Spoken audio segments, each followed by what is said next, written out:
अस्सलाम वालेकुम नाज़रीन, मैं हूँ उमर खान यासर। आप देख रहे हैं फोकस मीडिया। मैं इस वक्त मौजूद हूँ लाहौर औरत मार्च की जगह पे।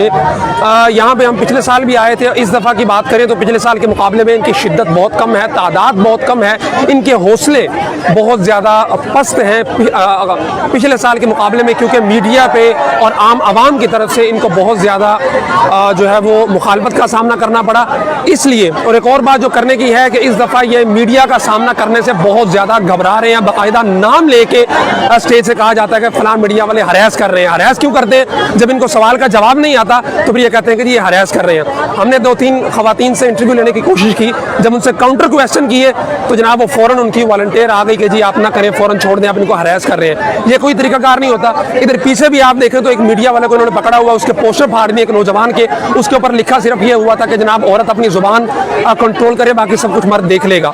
अब जब आप अपने हकूक़ की बात करते हैं और इस कदर दीदा दलेरी के साथ कर रहे हैं कि जो हमारे आइन के खिलाफ है, इस्लाम के खिलाफ है, तो फिर आपको कहीं पे जाके थोड़ी सी दूसरे को भी बर्दाश्त करना चाहिए। उसका जो एक नारा है, उसका एक पोस्टर है, उससे आपको क्या हर्ज हो जाएगा। और दूसरी बात अगर करें कि मीडिया को तो फेस नहीं कर रहे हैं, जवाब नहीं दे पा रहे हैं, हरासमेंट का इल्ज़ाम लगा देते हैं। अपना इन्होंने मेला वहाँ पे सजाया हुआ है, माइये टप्पे और मुख्तलिफ किस्म के जो नगमे हैं वो गा के जो वो टाइम पास करने की कोशिश कर रहे हैं। और सबसे बड़ी चीज़, पिछली दफ़ा जो था वो LGBT की बात थी। इस दफ़ा जो इन्होंने मैंने देखा वो एक जो नज़म इन्होंने पढ़ी उसमें था कि हमें बाप से आज़ादी चाहिए, पिदर सरी माशरे से आज़ादी चाहिए। यानी कैसी बात है कि बाप के कमाए गए पैसे से सब कुछ मेकअप करके, कपड़े पहन के, उसी की कमाई की गाड़ियों पर बैठ के यहाँ आके ये एक बाप के खिलाफ नारेबाजी कर रही है। मतलब ये किस सतह के लोग हैं और किस किस्म की ज़हनियत है इनकी। या तो आपकी जो स्ट्रगल है, आपने जो कुछ कमाया है, जो कुछ उखाड़ा है माशरे के अंदर, ज़माने के अंदर, इतनी उम्र के अंदर, वो खुद अपने बलबोते पे पैदा होते ही आपने सब कुछ खुद अपनी खुराक का बंदोबस्त किया हो, कपड़ों का बंदोबस्त किया हो, तालीम का बंदोबस्त किया हो, रिहाइश का बंदोबस्त किया हो, खुद अपने बलबोते पे, फिर आप एक बाप के खिलाफ नाराबाजी करें।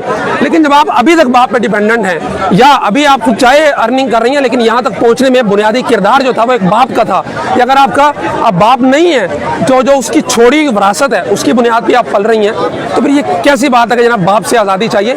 इस तरह की चीज़ें यहाँ पे पाकिस्तान के अंदर नहीं चल सकती हैं। आखिरी बात वो ये है जो पिछले साल भी देखने को मिली, या आप देख सकते हैं कि शलवारें लटकी हुई हैं, कमीज़ें लटकी हुई हैं और उनके ऊपर मुख्तलिफ कोई किसी पे स्कूल लिखा हुआ है, किसी पे फूफा लिखा हुआ है और किसी पे 12 नंबर 19 नंबर, कुछ यानी अजीबोगरीब बातें लिखी हुई हैं। तो ये कौन सी आज़ादी? असल तो ये मार्च औरत के खिलाफ होना चाहिए था कि इस वक्त पाकिस्तानी माशरे में औरत ही औरत की सबसे बड़ी दुश्मन है। बहू का सास से झगड़ा है, सास का बहू से झगड़ा है, नंदों का भाभीयों से झगड़ा, भाभीयों का नंदों से झगड़ा। कभी देखा है जो है वो ससुर का बहू से झगड़ा हो? हमेशा औरत ही औरत की दुश्मन बनती है, औरत ही औरत का घर उजाड़ती है, औरत ही औरत की राह में कांटे जो है वो डालती है। लेकिन इन्होंने जो नारे लगाने हैं, जो मार्च करना है, जो गलीज किस्म की बातें करनी है, वो मर्द के खिलाफ करनी है, तो खुदा का खौफ करें। जो इस्लाम ने हकूक दिए हैं उनके अंदर आ जाए। इस्लाम ने औरत को मर्द के बराबर नहीं करार दिया, बल्कि मर्द से बहुत ऊपर रखा है। वो बेटी है तो जो है वो उसकी वजह से इंसान बाप जन्नत में जाएगा। वो अगर बीवी है तो उसके खाने का, खुराक का, रहायश का, नफ़े का जिम्मेदार मर्द को ठहराया। और अगर वो माँ बन जाती है तो फिर इस्लाम ने उसके कदमों के नीचे जन्नत रखी है।